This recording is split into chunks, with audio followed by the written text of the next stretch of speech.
नमस्कार. काही तांत्रिक मुद्द्यांमुळे मध्येच कट झालं होतं.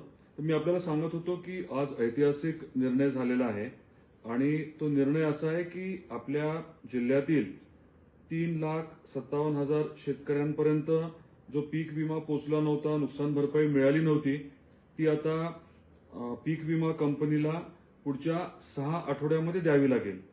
आणि ऐतिहासिक निर्णय मी यासाठी म्हणतोय कारण जर 6 आठवड्यात ही रक्कम पीक विमा कंपनीने दिली नाही तर राज्य सरकारला त्याच्या पुढच्या 6 आठवड्यामध्ये ही रक्कम आहे ती शेतकऱ्यांना द्यावी लागणार आहे. ज्या पद्धतीने 20% शेतकऱ्यांना मदत मिळाली त्याच पद्धतीने या 80% शेतकऱ्यांना मदत मिळणं अपेक्षित आहे. आणि खरंच हा खूप मोठा विजय आहे. आपल्यावरती मोठा अन्याय झाला होता. प्रचंड नुकसान होऊन देखील 80% शेतकरी वंचित राहिले होते. आता या 3.5 लाख शेतकऱ्यांना प्रत्येकाला पैसे जे आहेत हक्काचे, त्यांनी पीक विम्याचा हप्ता भरला होता, त्यांच्या हक्काचे पीक विम्याचे पैसे, नुकसान भरपाई ही आता 6 आठवड्यात विमा कंपनीला द्यावी लागणार आहे. विमा कंपनीकडनं जर ती दिली गेली नाही तर आपण समजून घ्या राज्य सरकारला हे पैसे द्यावे लागणार आहेत. त्यामुळे स्वाभाविक गोष्ट आहे की आपलं म्हणणं जे होतं, आपण माननीय उच्च न्यायालयामध्ये 2 महत्वाचे मुद्दे मांडले होते. एक म्हणजे विमा कंपनीने 72 तासाची अट पुढे केली होती. 72 तासाची अट जी आहे ती जरी पुढे केली असली तरी 72 तासानंतर काही शेतकऱ्यांना त्यांनी पीक विमा दिला होता, ज्या शेतकऱ्यांनी 72 तासाच्या नंतर अर्ज केला होता. तर आपलं म्हणणं होतं की तुम्ही एकाला एक न्याय, दुसऱ्याला दुसरा न्याय कसा देऊ शकता.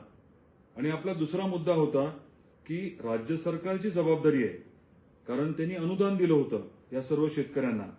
म्हणजे कृषी विभाग आणि महसूल विभाग या दोघांनी मान्य केलं होतं की 33% जास्त नुकसान झालंय. आणि जर नुकसान झालं असेल तर मग स्वाभाविक गोष्ट आहे की शेतकऱ्यांना मदत मिळायला हवी, नुकसान भरपाई मिळायला हवी. आणि जर विमा कंपनी मदत करत नसेल तर राज्य सरकारने त्यांना जो काही करार झाला त्याच्या अटीच्या अनुषंगाने कृषी सचिवांच्या माध्यमातून बैठक घेऊन त्यांना आदेश देणं अपेक्षित होतं. आणि राज्य सरकारने हे केलं नाही. त्यामुळे राज्य सरकारने आपल्या जबाबदारीपासून पळ काढला म्हणा किंवा लांब राहिले, त्याची कारणं त्यांनाच माहिती. आपण तर कृषी मंत्री आणि मुख्यमंत्री दोघांना अनेक वेळेस सांगितलं की आपण बैठक बोलवा, विमा कंपनीच्या लोकांना बोलवा आणि कृषी सचिव जे आहेत त्यांना तुम्ही आदेशित करा की राज्य तक्रार निवारण समितीची बैठक आपण घ्या. त्या बैठकीच्या माध्यमातून विमा कंपनीला आदेश द्या. परंतु दुर्दैवाने राज्य सरकारने, ठाकरे सरकारने आपल्याला मदत केली नाही. हे वास्तव आपण समजून घ्यायला हवं. आता बरेच जण श्रेय लाटण्याचा प्रयत्न करतायत, परंतु वास्तव आपल्याला माहिती पाहिजे की राज्य सरकारला देखील या ऑर्डरमध्ये जबाबदार धरलेलं आहे.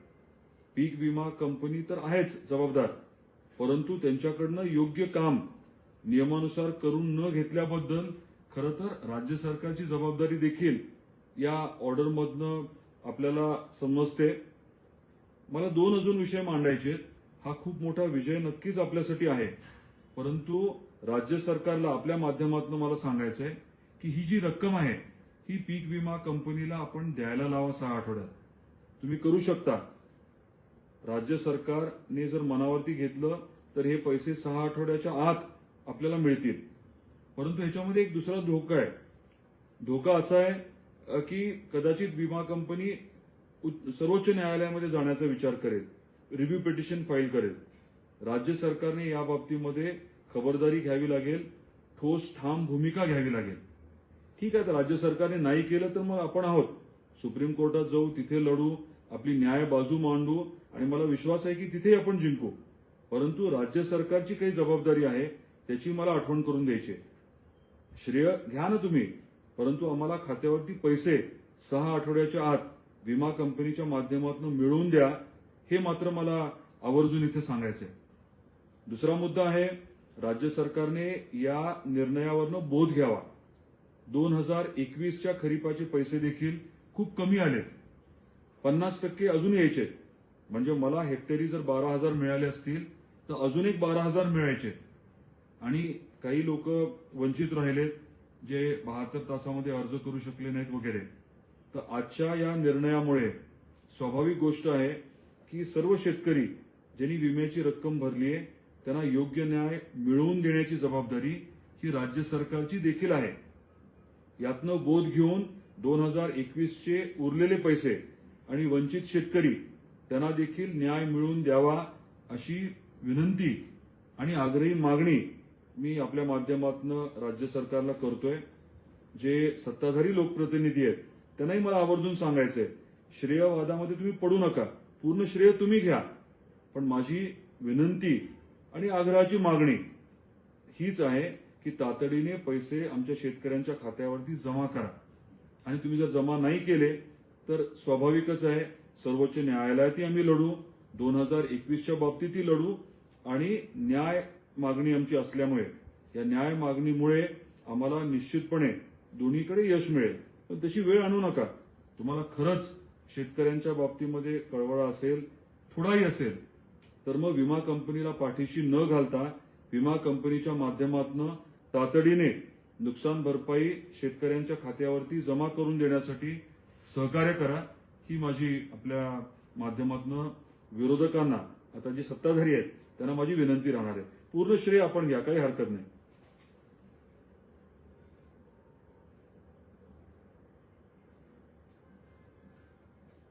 आता हे सुरू झालं म्हणजे कमेंट्समध्ये मी काय म्हटलं, सत्ताधाऱ्यांनी जर हे केलं असेल ना तर मग साधी गोष्ट आहे की राज्य सरकारवरती ताशारे ओढण्याचा विषय कसा येतो.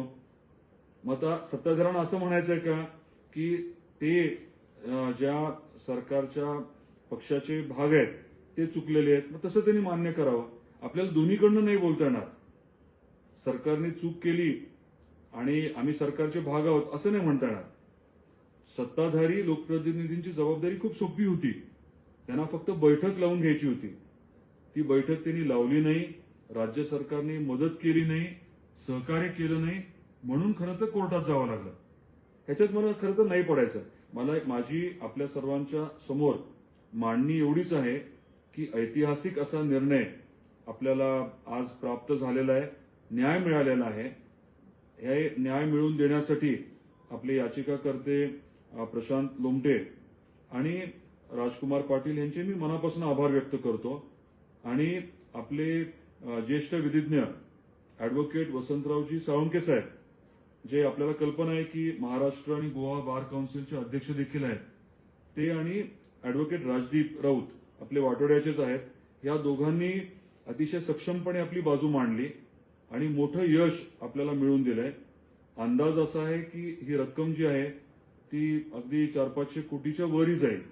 मी आज त्या रकमेच्या बाबतीमध्ये खात्रीलायक नाही सांगणार, परंतु इतरांना 20% शेतकऱ्यांना जो न्याय मिळाला 2020च्या खरीप हंगामामध्ये, तसाच न्याय उरलेल्या 80% शेतकऱ्यांना मिळणं अभिप्रेत आहे.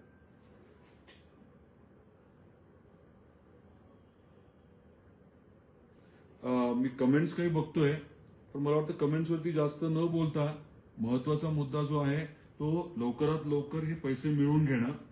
आणि त्याचबरोबर दुसरा जो मुद्दा आहे जो मला महत्वाचा वाटतो तो म्हणजे राज्य सरकारने परत एकदा आपल्याला जर दगा दिला तर मात्र सर्वोच्च न्यायालयामध्ये अतिशय सक्षमपणे आपली बाजू मांडणं. हा झाला 2020चा भाग, परंतु खरीप 2021चा लढा देखील बाकी आहे. आपल्या सर्वांच्या पाठिंब्यामुळे आपण सर्वजण बरोबर आहात, आपले आशीर्वाद आहेत, शुभेच्छा आहेत. त्यामुळे खरं तर या लढ्यामध्ये आपल्याला यश मिळतंय, ताकद मिळते लढण्याची. आपले देखील मी मनापासून आभार व्यक्त करतो. परत एकदा आपल्या सर्वांचं अभिनंदन करतो. मोठी समाधानाची बाब आहे, परंतु ही लढाई जी आहे जोपर्यंत आपल्या खात्यावरती पैसे जमा होत नाहीत तोपर्यंत लढत राहावी लागणार आहे. आपली साथ अशीच राहावी ही आपल्याला विनंती करतो. धन्यवाद. नमस्कार.